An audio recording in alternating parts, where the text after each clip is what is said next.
If you have a Samsung phone and a Samsung tablet, you can use the tablet to make and receive phone calls as long as both devices are connected to the same Wi-Fi network. To do this, we'll need to enable it on both devices. Let's take the phone first. I'll go to Settings, and from there, towards the top, we'll go to Connected Devices. Then I'll tap Calls and Texts on other devices, and here I can enable either phone calls or texts on my other devices or both. As long as your other devices are logged into the same Samsung account, they'll be automatically linked. And then we'll do the same thing on the tablet. I'll go to Settings, and from there find Connected Devices.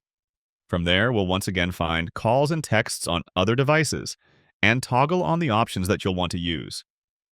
I have both texting and calling enabled, so I can use both features. I can, for example, make phone calls by simply opening the phone app, picking a number, and calling them.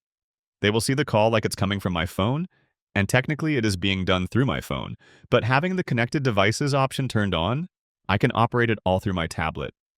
Just need to be logged into the same Samsung account and be connected to the same Wi-Fi network. Click the like button if this helped, and subscribe for more easy guides like this.